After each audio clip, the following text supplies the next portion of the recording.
Welcome everyone, আসসালামু আলাইকুম। আশা করি সবাই ভালো আছেন, সবাই সুস্থ আছেন। সো এই কামনা করে আজকে ভিডিওটা আমরা শুরু করতেছি। সো আপনারা চাইলে এখন থেকে সোনালী ব্যাংকে অ্যাকাউন্ট কিন্তু আপনারা ঘরে বসে কিন্তু খুলতে পারবেন সকল ধরনের ঝামেলা এড়িয়ে। এই অ্যাপসটা 2020 জুনের 2 তারিখে অ্যাপসটা লঞ্চ করা হয়েছে। সো আপনি চাইলেই কিন্তু এখন ঘরে বসে কিন্তু আপনার কিছু স্টেপ ফলো করে কিছু ডকুমেন্ট আপনি আপলোড করে কিন্তু এই কাজটা কিন্তু করতে পারবেন। সো ব্যাংকে যাওয়ার ঝামেলা এড়িয়ে কিন্তু আপনি ঘরে বসে কিন্তু সোনালী ব্যাংকের অ্যাকাউন্টটা কিন্তু খুলতে পারবেন। সো আজকের ভিডিওতে আমরা ডিটেইলস দেখব, বিস্তারিত জানবো যে কিভাবে আপনারা অ্যাকাউন্টটা করবেন। সো এভরিওয়ান, ভিডিওটা যদি ভালো লেগে থাকে তাহলে অবশ্যই একটা লাইক করে যাবেন এবং চ্যানেলটা সাবস্ক্রাইব করতে কিন্তু ভুলবেন না। এই তথ্যটা আপনি যদি পেয়ে যদি উপকৃত হয়ে থাকেন তাহলে অন্যকেও জানাতে কিন্তু ভুলবেন না। সো এভরিওয়ান, চলুন দেখে আসি আমরা কিভাবে অ্যাকাউন্টটা ওপেন করতে পারি। So everyone, first of all আপনাদেরকে চলে যেতে হবে প্লে স্টোরে। প্লে স্টোরে চলে আসার পর এখান থেকে আপনারা সার্চ করবেন সোনালী ইসেবা লিখে। তো সোনালী ইসেবা বা সোনালী সেবা লিখে সার্চ করলে আপনারা অ্যাপ্লিকেশনটা পেয়ে যাবেন। সো এখান থেকে আপনারা অ্যাপ্লিকেশনটা ডাউনলোড করে নেবেন। সো এখানে এই পর্যন্ত অ্যাপ্লিকেশনটা আপনার 10,000 প্লাস ডাউনলোড হয়েছে এবং এটার রেটিং স্টার আছে হচ্ছে 4.1 স্টার। সো এই অ্যাপসটা যদি অ্যাবাউটে যদি আমরা যাই তাহলে এখানে কিছু আপনারা দেখতে পারবেন এই অ্যাপস সম্পর্কে। সো এই অ্যাপসটা আপনারা রিলিজ করা হয়েছে জুনের 2 তারিখে 2020, আমি যেমনটাই বলতেছিলাম আপনাদেরকে। সো তারপর আপনারা এখান থেকে অ্যাপসটা সিম্পল এখান থেকে ওপেন করবেন। সো অ্যাপসটা ওপেন করলে এরকম একটা ইন্টারফেস আপনারা দেখতে পারবেন। এখানে আরও বেশ কিছু অপশন দেওয়া আছে। সো এই অপশনগুলো এখন অ্যাভেলেবেল না, এটা কামিং সুন, মানে সামনে আসবে। সো এই অ্যাপসটা নিয়ে কাজ করা হচ্ছে। তো আমরা এখন বর্তমানে যেই অপশনটা পাবো সেটা হচ্ছে ওপেন ব্যাংক অ্যাকাউন্ট। সো আমাদের এটাই প্রয়োজন। সো আমরা এখান থেকে সিম্পল ক্লিক করব। সো ক্লিক করার পর এখানে আপনার কিছু নির্দেশনা দেওয়া হচ্ছে, চাইলে আপনারা ইউজার ম্যানুয়ালটা দেখতে পারেন। সো আমি যদি একটু ইউজার ম্যানুয়ালটা যদি লক্ষ্য করি তাহলে এখানে বেশ কিছু নির্দেশনা দেওয়া আছে। সো এখানে ফার্স্টে বলা হচ্ছে সোনালী ইসেবা হলো সোনালী ব্যাংক লিমিটেডের একটি মোবাইল অ্যাপ্লিকেশন যার মাধ্যমে বাংলাদেশের নাগরিকেরা অনলাইনে ব্যাংকে অ্যাকাউন্ট খুলতে সক্ষম হবেন। সো বিশেষ করে এইটুকু পড়ার ছিল। সো চাইলে আপনারা এখান থেকে কিছু নির্দেশনা দেওয়া আছে, সেই নির্দেশনাগুলো আপনারা ফলো করতে পারেন। সো এই নির্দেশনা ফলো করে আপনারা কিন্তু এই অ্যাপসটাতে কিন্তু অ্যাকাউন্ট করতে পারবেন এবং আপনার সোনালী ব্যাংকিং কিন্তু একটা অ্যাকাউন্ট হয়ে যাবে। সো আমরা এখন প্র্যাকটিক্যালি দেখবো যে আসলে কীভাবে অ্যাকাউন্টটা ওপেন করা যায়। সো ফার্স্টে আমাদেরকে একটা মোবাইল নাম্বার প্রোভাইড করতে হবে। সো প্রোভাইড করে দিয়ে এখানে আমি পরবর্তীতে ক্লিক করলাম। সো নেক্সটে ক্লিক করার পর এখানে একটা ওটিপি আসবে, যেই ওটিপি দিয়ে আমার ফোন নাম্বারটা কিন্তু ভেরিফাই করে নিতে হবে।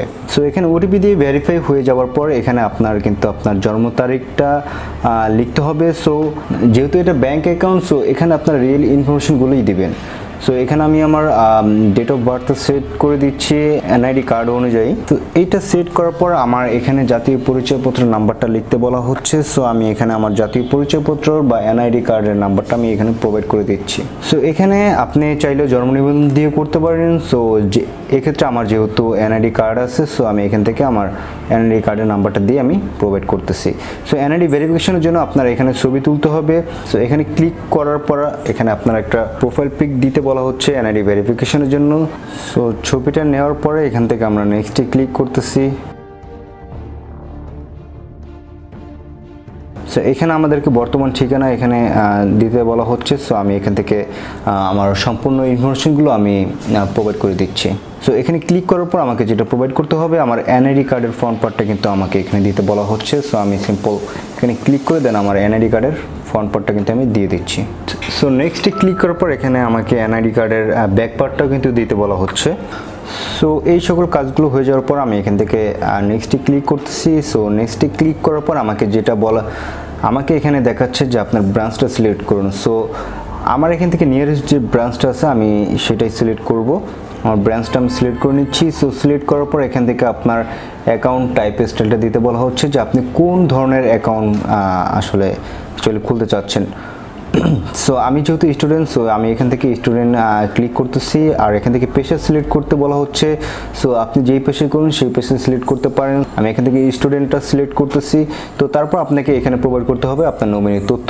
আপনি এই ব্যাংক অ্যাকাউন্টের জন্য কাকে নমিনি দিতে চাচ্ছেন তার সম্পূর্ণ ডিটেলসটা কিন্তু এখানে দেওয়া লাগবে। এখানে আমি আমার নমিনির ইনফরমেশনগুলো আমি দিয়ে দিচ্ছি।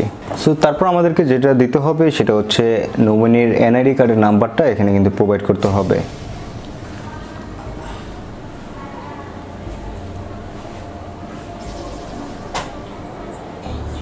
সো সো হয়ে যাওয়ার পর এখানে অ্যাকাউন্ট খুলুন, এখানে ক্লিক করলে ওকে বাটনে ক্লিক করে আপনার তথ্য কনফার্ম করুন। সো এখানে যেহেতু আমার সকল তথ্যই ঠিক আছে, সো আমি এখান থেকে ওকেতে প্রেস করতেছি। সো এই অ্যাকাউন্টের সকল ইনফরমেশন তথ্য নিয়ে একটা পিডিএফ করা হয়েছে। সো আপনার স্টোরেজে পিডিএফ ফাইলটা কিন্তু অটোমেটিক সেভ হয়ে গেছে। সো এখান থেকে আমি ওকে করে দিচ্ছি। সো চাইলে আপনারা এখান থেকে কিন্তু পিডিএফ ফাইলের স্টোরেজের লোকেশনটা কিন্তু আপনারা কিন্তু এখান থেকে দেখতে পারেন। সো এখান থেকে আমি যদি ওকেতে প্রেস করি দেন আমাদের অ্যাকাউন্ট খোলা কিন্তু সাকসেস হয়ে গেছে। সেভেন সকল ইনফরমেশনগুলো আমরা দিয়ে দেওয়ার পরে আমরা যখন কনফার্মে ক্লিক করলাম তো সাথে সাথে আমাকে কিন্তু সোনালী ব্যাংক থেকে একটা মেসেজ করা হয়েছে। সো আমরা এই মেসেজটা এখন দেখব। সো এইখানে মেসেজ যেটা করা হয়েছে যে thank you for opening account with Sonali Bank LTD, your account number is. So এখানে কিন্তু আপনার অ্যাকাউন্ট নাম্বার কিন্তু প্রোভাইড করা হয়েছে।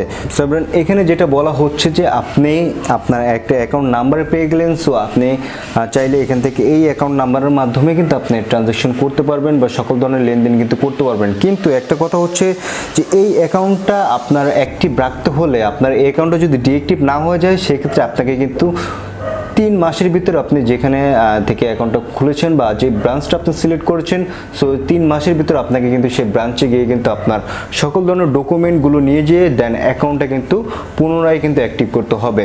সো পুনরায় অ্যাক্টিভ করলে দেন আপনার অ্যাকাউন্টটা কিন্তু পার্মানেন্ট অ্যাক্টিভ হয়ে গেছে। সো এটা বলা যেতে পারে যে একটা টেম্পোরারি আপনার অ্যাকাউন্টটা অ্যাক্টিভ হয়েছে। সো এই টেম্পোরারিভাবে আসলে অ্যাকাউন্টটা অ্যাক্টিভ করে লেনদেন না করাটাই বেটার। আর আপনারা যদি চান যে না লেনদেন করবেন দেন আপনার এখানে একটা অ্যাকাউন্ট নাম্বার দিয়ে দেওয়া হয়েছে। সো এই অ্যাকাউন্ট নাম্বারের মাধ্যমে কিন্তু আপনি সকল ধরনের লেনদেন বা ট্রানজাকশন কিন্তু করতে পারবেন। সো সেক্ষেত্রে আপনাকে যেটা করতে হবে যে 3 মাসের ভিতরে আপনার নিকটস্থ যে ব্রাঞ্চটা আপনি সিলেক্ট করেছেন, সো সেই ব্রাঞ্চে গিয়ে আপনার অ্যাকাউন্টটা কিন্তু পুনরায় কিন্তু পার্মানেন্টভাবে অ্যাক্টিভ করে নিতে হবে। সো আশা করি এই ভিডিওটা আপনাদের কাছে ভালো লেগেছে। যদি ভিডিওটা ভালো লেগে থাকে তাহলে অবশ্যই একটা লাইক করে যাবেন, সাবস্ক্রাইব করতে কিন্তু অবশ্যই ভুলবেন না। আর এরকম নিত্য নতুন ভিডিও নিয়ে আমি আপনাদের সামনে প্রতিনিয়ত হাজির হয়ে থাকবো। সে পর্যন্ত ভালো থাকবেন, সুস্থ থাকবেন। আল্লাহ হাফেজ, টেক কেয়ার।